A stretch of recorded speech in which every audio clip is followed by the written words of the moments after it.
दोस्तों ये तो हम सभी ही लोग बड़ी अच्छी तरह से जानते हैं कि पैगंबर हज़रत मोहम्मद सल्लल्लाहु अलैहि वसल्लम की माँ का नाम हज़रत आमिना, जबकि इनके फादर का नाम हज़रत अब्दुल्ला हुआ करता था। इनका खुद का ताल्लुक तो वैसे मक्का शहर ही से था, लेकिन इनकी जो माँ थी हज़रत आमिना, उनका ताल्लुक मदीने से हुआ करता था। यही वजह है कि हम कह सकते हैं कि पैगंबर अलैहिस्सलाम की जो ननिहाल थी वो मदीना शहर में थी, जबकि जो ददियाल थी वो मक्का शहर के अंदर थी। अभी हजरत अब्दुल्ला की हजरत आमिना के साथ इस शादी को जरा सा ही वक्त गुजरा था कि उनको एक तिजारती काफिले के साथ सीरिया यानी कि मुल्क शाम की तरफ जाना पड़ा। जब व्यापार यानी बिजनेस का कामकाज पूरा करने के बाद हजरत अब्दुल्ला इस पूरे तिजारती काफिले के साथ मक्का की तरफ सीरिया से वापस आ रहे थे तो रास्ता में ही उनकी तबीयत काफी खराब हो गई। बीमार होने की वजह से अब उन्होंने लगातार चलने की बजाय बीच में ही रुकने का फैसला किया और बीच में सबसे मुनासिब जगह उनको वही मदीना शहर लगी कि जो खुद उनकी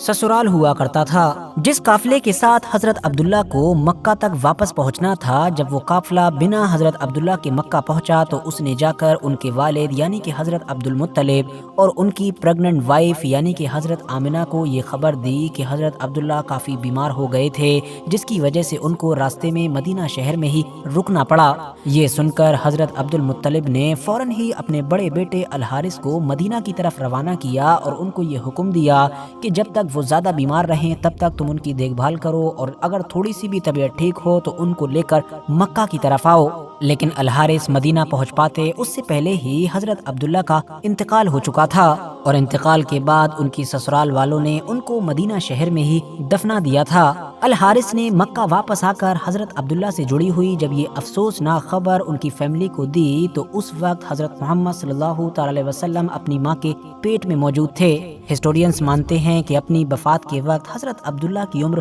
काफी कम थी। अब एग्जैक्ट कितनी थी इसको लेकर इख्तिलाफ है, कहीं पर 24, 23 तो कहीं पर 20 तो कहीं पर 18 भी मिलती है। लेकिन दोस्तों ये सब कुछ मक्का और मदीना जैसे शहरों में हो रहा था 569 और 570 ईस्वी के करीब में। अब हम डायरेक्ट लगभग 1500 साल आगे चलते हैं, मतलब कि 1970 और 80 के दौर में। आज के हिसाब से बात करें तो सिर्फ 40 से 45 साल पीछे, जब सऊदी अरबिया की हुकूमत के सामने एक बड़ा मसला पेश आया। आरएच नेटवर्क की नॉलेजेबल फ्रेंड्स, मामला ये था कि 1970 और 75 के दौर तक तो पिछले एक लंबे वक्त से चले आ रहे मामूल के मुताबिक लोगों की गाड़ियां भी बाकायदा मस्जिद नबवी के बिल्कुल पास तक जाती थीं। लोग वहां पर लंबे वक्त तक रुका करते थे, दुरूद व सलाम पढ़ा करते थे। लेकिन अब लगातार बढ़ने वाली आबादी की वजह से, भीड़ की वजह से मस्जिद नबवी की तोसी का मतलब मस्जिद नबवी के एरिया को बढ़ाने का फैसला किया गया। लेकिन इस मामले में सबसे बड़ा चैलेंज ये था कि मस्जिद नबवी के एरिया को जब बढ़ाया जा रहा था तो बीच में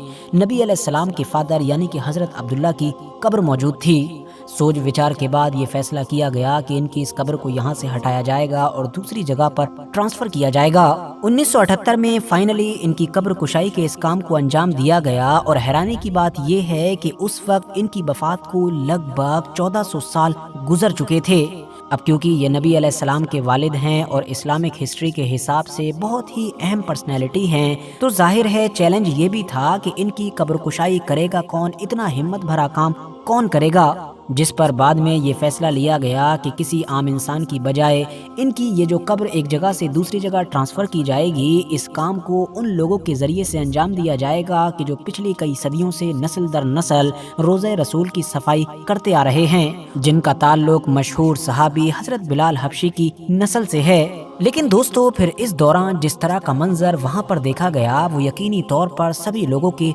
होश उड़ा देने वाला था, क्योंकि किसी भी इंसान को ये उम्मीद नहीं थी कि वो 1400 साल के बाद एक कब्र से किसी इंसान की बॉडी को, किसी इंसान के जिस्म को इस तरह से जिंदा निकलते हुए देखेंगे कि मानो उसको अभी दफनाया गया हो। 1400 साल का एक लंबा अरसा गुजर जाने के बावजूद भी हजरत अब्दुल्ला का जिस्म बिल्कुल सही सलामत था। आप कफन में लिपटे हुए थे, जिस्म पर गोश्त मौजूद था, इवन बाल और नाखून जैसी चीजें भी सलामत थी और एक अजीब सी खुशबू वहाँ मौजूद या उस एरिया के आसपास में मौजूद तमाम लोगों ने बड़ी ही अच्छी तरह से महसूस की थी। उस दौर में इस पूरे मौके पर जो एक बड़ी भीड़ वहाँ पर जमा हुई थी, उनमें से बहुत सारे लोग आज भी जिंदा हैं और इस पूरे मामले को अपनी आंखों से देखने के गवाह हैं। کہ کس طرح سے ایک پورے پروسیس کے تحت ان کے جسم مبارک کو وہاں سے نکال کر پھر دوبارہ جنت البقیع میں دفنایا گیا تھا۔ فی الحال دوستو، آج کی اپنی ویڈیو کو بھی ہم یہیں پر ختم کرتے ہیں۔ ویڈیو اگر انفارمیٹیو لگی ہو تو لائک کرنے کے ساتھ ساتھ دوستوں کے ساتھ ضرور شیئر کریں،